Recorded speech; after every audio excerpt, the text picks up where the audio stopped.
Today is beam day, baby. Step one, we're gonna have to figure out how we're gonna get these beasts in the house. Keep coming. Okay. So plan for today, we're gonna get these beams in. The top beam, we're just gonna slide off the trailer. We'll land it on this dolly. Okay. We'll push it into the stairs, and then we'll alter the back of that beam so we can drop the rest of that half on the dolly here. That top beam is the second beam going in, so that one's gonna need to be brought in, put to the side, and that bottom beam is need to get brought in and go across. Yeah. Problem being they put the top beam as the beam that we need second, so we'll have to figure out something there. I wish they would have flipped it for me. Maybe I should have paid attention when I picked them up. Whatever. Bring the beams in, build the prep walls. Let's get her done. Let's do it. Okay, we gotta get these beams off, so Julia will hold it with the strap there to give you some leverage. Yeah. If you give it a push from that end, I'll give it a lift on that end, see if we can wiggle it off. Good? Yep. Ah, yeah, right. Why did they do this to me? It's a little bit heavy, yeah. What we're gonna do is we're gonna grab some 2x4 and we're just gonna tip these beams. Okay, let's see if I can lift this end up. If I can lift this end up, get a piece of wood underneath. 1, 2. Okay, go. Yeah. Oh yeah, baby. Ready? Sure. Okay. Come on. It's only 1,000 pounds. You can do it. Yeah. Now we have to flip said beam Onto the without trailer. destroying the trailer. I thought this was lighter than the last one. It's not. Absolutely not. 1, 2, 3.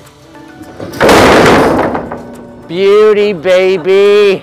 So now we have the option to get this beam in first, so. Oh yeah, then let's flip this one now. Yeah. Ready? Go.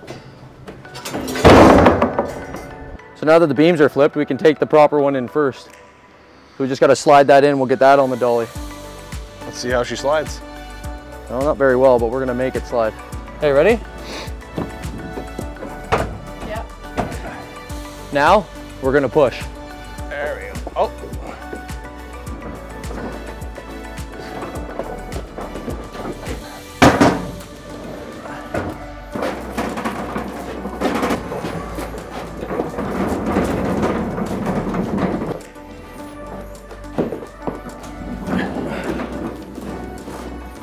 That's it. That's about it right there.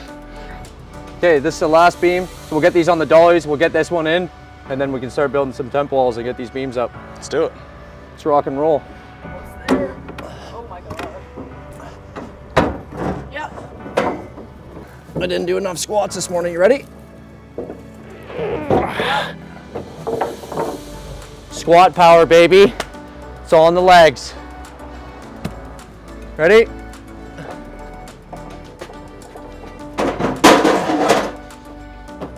Anytime now. Step two, we have to get them in position on the floor. Now that we have both beams in place, we're able to locate exactly where these beams are going, get these temp walls in, get all these old supports cut out. We're gonna run the 23-foot beam from exterior wall to exterior wall, and then we're gonna take the other 23-foot beam and run it perpendicular, joining with 2 welded flanges in the center of this beam, and we're gonna run it all the way down to the garage load-bearing foundation wall so we can continue those point loads right down to the footings. Having these 2 beams in place allows us to remove that awkward post, get rid of all these walls, openings, delete that mud room, and then we can design and install this beautiful open concept kitchen. Step three, now that the beams are in, temp walls are built, we got these joists cut. Now we gotta get this monster beam in. I guess we have to figure out now how to get this beam past all these studs. Yeah, I think if we throw this beam lift over here, we'll be able to jack it up, tilt it over, drop it back down in its slot, bring that beam lift over, and jack it both up. You think it's gonna work, Brian? Maybe. We'll see. We don't really know how it's gonna work. We'll see how the bricks are on the side of the house when we're done. Hopefully nothing slides. What are we doing, Julia? Why are we spinning these jacks around? We're gonna spin it around so we can sandwich the beam between the 2 lips and bring it up at the same time, so that bitch doesn't flip over.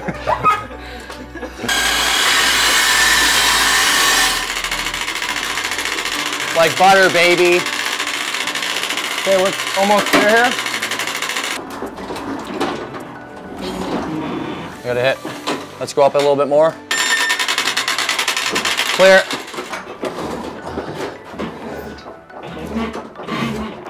Clear. And we're in.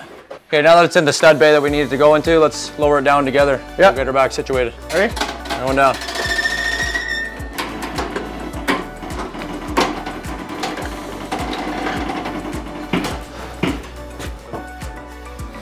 So now that the beam's in the joist bay that we need it in, we're gonna bring this beam lift back down, and then we can lift it up together, get it right in place. You ready? Let's get it up. Step 4, we have to get the beams up and in place and supported.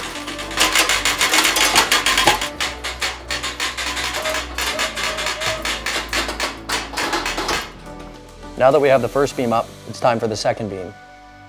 Step 5, once they are in place and supported, we have to secure the beams to the existing floor joists. Step 6, we have to weld both beams together to support the loads. Now that these monster beams are finally in, supported, and welded, we were able to get the floor joists tied in with all their joist hangers. Unfortunately, because this beam was so big, we had to drop the entire main floor ceiling. That being said, the toilet flange that was exactly where the beam needed to go was able to be moved. We had to bring the primary bathroom back to the drawing board so we could relocate exactly where that toilet needed to be so it wasn't affected by this flush mount beam. On this back wall, we had to bring it out a 2x6. That leaves us enough room to get all the plumbing and electrical buried in this wall without affecting the already ordered cabinet measurements. Once we're done here, we're gonna wrap this up with some insulation and vapor barrier, and then drywall is still planned to start next week.